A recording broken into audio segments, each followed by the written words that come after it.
Hey, I'm Ricky from the Smalls RV Adventures, and welcome back to our channel. This week we're going to be talking about tips for homeschooling. Okay. Homeschooling is a hard job, and we all know that. But hopefully these tips can help you out. We've been doing it for a while now, and we've got some strategies that may help you out. So please stay tuned, and please subscribe if you like this video, comment, hit the like button.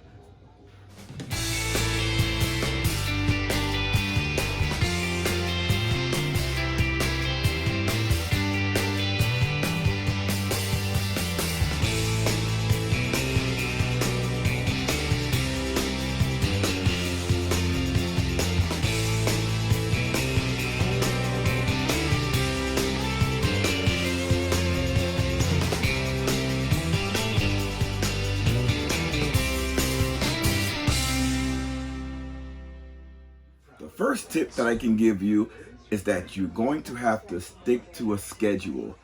That's nearly impossible when you're homeschooling. Yes, I know. But the closest that you can come to sticking to a schedule, the better. Now, you may not be able to do the Monday through Friday. That's the great thing about homeschool. You can also include Saturday and Sunday. You can also include hours that are not the traditional school hours. That's another great thing about homeschooling.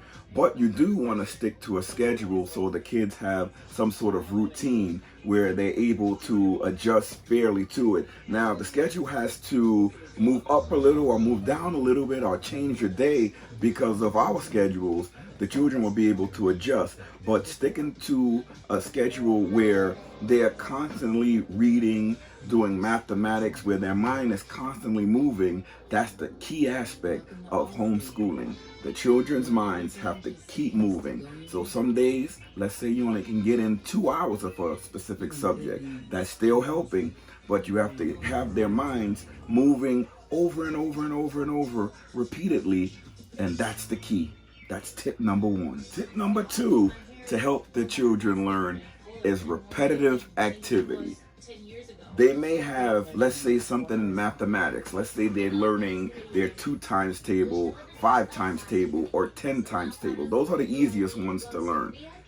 Every day, we go over those timetables with our children so that when they do come up to have to learn their timetables, that's 3 of them that they got out of the way. But it's through repetitive activity nearly every day, going through the 2 times tables, the 5 times tables, the 10 times tables, that makes it that much easier for them to learn. Are you finished, guys? They're finished. I'll be right back. Let me check this work. Tip 3, we have to continually check their work. One thing I realized from my children is that they will submit work that's not complete, half done, or not done at all. So if they realize that you don't check the work, they're not going to do it in most cases. So if you routinely check their work before they submit it, they would do their work, they would do it better, they will complete it. Our rule in our house is that the children cannot submit their work until we review it. So they can continue and complete the lesson, but when it comes to the worksheets that they have to do, we don't allow them to hand it in until we complete it. Of course, there are going to be some times where they're going to hand in the work and it's going to slip by you, but most of the time, their teachers or whoever's correcting the work, they will reach out to you through email to let you know, hey, your child is submitting work that is incomplete. So that's when you have to correct the situation. But we realize if you continually check their work, they won't do it. Just as our children are working now, we don't allow them to submit anything. We go over it, and once we go over it, then they allow to submit it once we see that the work is complete. Tip number 4 is that parents have to help each other. It's very hard to do this homeschooling with one parent involved. Dads, I know we have to go to work. Moms, I know we have to go to work too. So we all have to chip in. Whoever has to go to work, you have to find time to help your partner out so that this whole thing is not on one person. So what we do is I'll get the kids up early and I'll handle their work or whatever I can get through before I go to work. Then my wife would go over the rest of the work. She does the bulk of the material and I cover and back her up. When we work as a team, we get everything done. We're able to monitor the children from all different angles, where if they are slipping up, we can detect it right away, we can correct it, and we can try to keep them in line. Of course, we're not doing it by ourselves. The teachers help a great deal. They give us pointers, and they point out weaknesses and help us as well, so that we can keep the children upbeat. So parents, it takes both partners to get the children through it. That's tip number 4. Another tip is to remember to give your children free time. Some of these assignments are very, very, very long, and sometimes we're there for hours and hours with the children, especially the ELA courses. Oh my Lord, they are so long. So remember to give your children plenty of breaks, plenty of snacks, and they will get through it. It's hard for them just as it's hard for us. Just as it's hard for the teachers when the students are in school. But we have a little advantage when they're home because we have that one-on-one communication, that one-on-one teaching ability to have with each child. So we do have a little advantage, but we still have to remember that we should give the children a little free time within the hours that we're teaching them, especially with a long lesson. Okay. This is the children focused on their activities and just monitoring them. They'll be able to finish their assignments. Even with this video plan, it's a slight distraction, but I'm just trying to show you guys that the children can concentrate and finish assignments just by you being there with them, giving them that attention. They're able to concentrate, problem solve, and do everything they need to do just to complete the assignment. But remember, you still have to go over it with them and monitor them while they do it, because you never know what they can do. Sometimes they go on YouTube, sometimes they do other things, but I don't mind that much if they go on YouTube and watch our videos. No, I'm only kidding. You don't want them to do that, so you want to monitor them to make sure that's not what they're doing.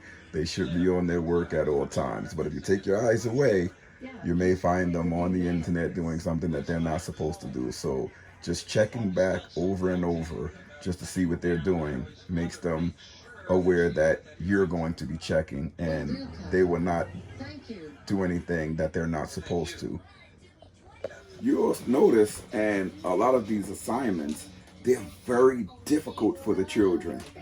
So us as parents, we go over these assignments with the children. You're discussing the answers, the information with the children, and you're talking about it over and over again. You can be talking about it over dinner, on a walk. Right now, the children are talking about birds and eggs, the birds laying eggs and nests. And the way that we get them to understand and to learn is just to talk about it, talk about birds that we see, nests that we see, different types of birds that we see on TV or anywhere we see them in nature, and just talking with them over and over again about these topics helps it stick into their head and they remember. So that's one great tip. That's another great tip that you can have. So in review, I have my notes here. Tip number 1, you're going to stick to a schedule. Remember, sticking to a schedule will help them develop a nice routine where they won't go on to something which they're not supposed to do. They will know what time they wake up, what time they're going to eat, what time is their break. Sometimes the schedule will change, but most of the time it should stay the same. Remember, tip number 2, the children learn through repetitive activity.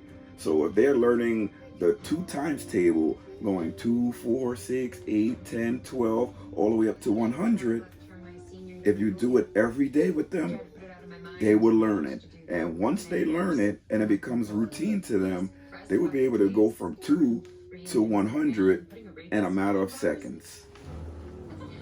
Tip number 3 is that you're going to have to go over their work. If you go over their work, there will be very little mistakes, and you won't get those unnecessary calls from the instructors saying that the children are not handing in their work or it's half done. When we go over it with them, you know that everything is done. They're going to know that you're going to check it, so they're going to complete the entire assignment. Sometimes they're going to see if you're going to check it. They're going to try you, but those are the times where you'll catch them or the instructor will catch them, and they'll get that information back to you. Remember, tip number 4, the free time. Actually, that's tip number 5. Tip number 4 was parents help each other. Excuse me for that. Everyone has to be involved. If it's not the parents, it has an uncle, a friend, a cousin. With both parents involved, friends, multiple people involved, it gives the children a better chance to understand and to grasp onto any material that you're teaching them. Now we up to the great part. Tip number 5. Remember, you want to give your children free time. If the assignment is long, you can give them free time. That would be all the better. That's the motivation for them to get through the assignment, because at a certain time they're going to have free time. And you can have free time throughout times, multiple times throughout the day, just to help them and motivate them to keep them engaged in the assignment. As always, guys, if you like this video, please subscribe, hit the like button, comment below. If you have tips that I missed and you think that would help me, my wife, and our children, please comment below. Let us know. We like to hear from everyone just to make everyone's job easier dealing with the homeschooling, especially us in the RV life. We would love the information. Thank you for watching. I appreciate you. Until next time, I'm Ricky from the Smalls RV Adventures.